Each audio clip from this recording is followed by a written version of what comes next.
హస్తగతం అట. 88 మున్సిపాలిటీలు కార్పొరేషన్లలో స్పష్టమైన మెజార్టీ అట.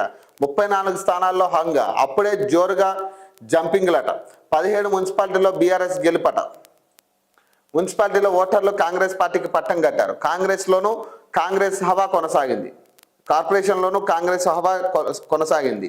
కాంగ్రెస్ 88 మున్సిపాలిటీలు కార్పొరేషన్లో స్పష్టమైన ఆధిపత్యాన్ని ప్రదర్శించింది. బీఆర్ఎస్ 17 మున్సిపాలిటీల్లో, సిపిఐ ఒక కార్పొరేషన్లో తన ఆధిపత్యాన్ని ప్రదర్శించింది.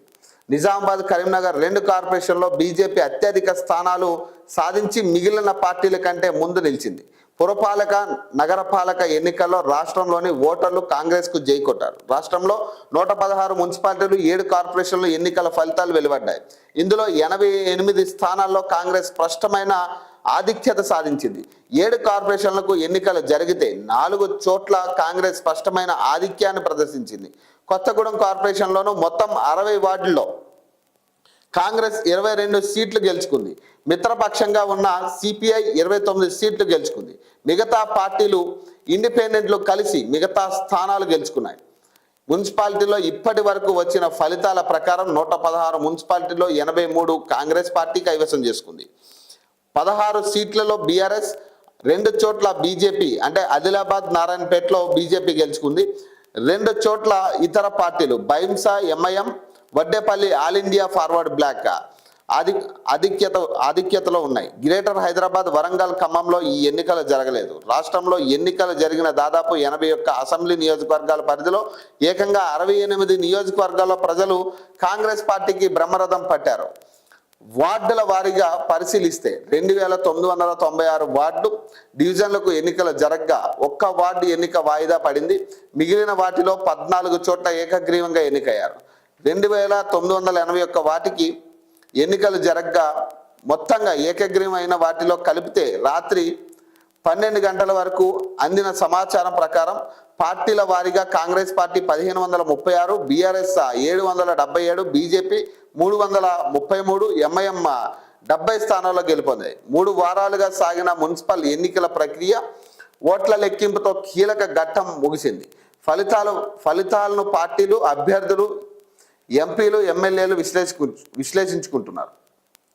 సో ఏదైనా కానీ ఇప్పుడు మనం మాట్లాడుకుంటున్నాం చాలా అంశాల మీద.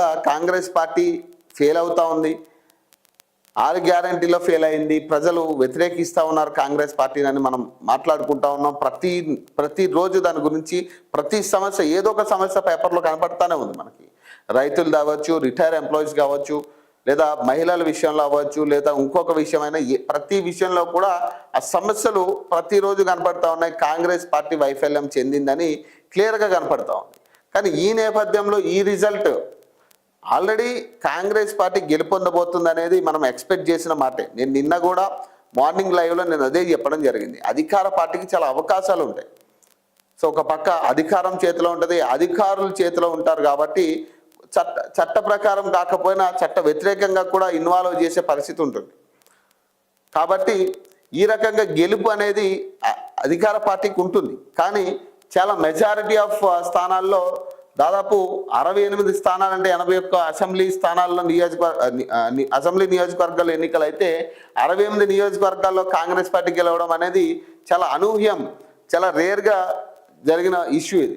సో దాదాపు బీఆర్ఎస్ ప్రతిపక్ష పార్టీకి, అధికార పార్టీకి దాదాపు హాఫ్ ఆఫ్ ది వార్డులు డిఫరెన్స్ ఉంది, హాఫ్ ఆఫ్ ది మున్సిపాలిటీలు డిఫరెన్స్ ఉంది. సో ఇక్కడ చూసుకుంటే 1536 ఏమో కాంగ్రెస్కి వస్తే 777 ఏమో బీఆర్ఎస్కి వచ్చాయి. సో దాదాపు చాలా హాఫ్ ఆఫ్ ది మెజారిటీ కాంగ్రెస్కి వచ్చింది. సో చూడాలి ఇంకా రానున్న ఎన్నికలు. ఇంకా హైదరాబాద్లో ఎన్నికలు జరగబోతా ఉన్నాయి కాబట్టి మున్సిపల్ ఎన్నికలు హైదరాబాద్లో ఉన్నాయి. మరి ఈ రిజల్ట్ ప్రకారం బేస్ చేసుకునే ఇప్పుడు హైదరాబాద్లో ఎట్లా ఉండబోతా ఉంది, ఏ పార్టీకి పట్టం కట్టే పరిస్థితి ఉంటుంది అనేది చూడాలి.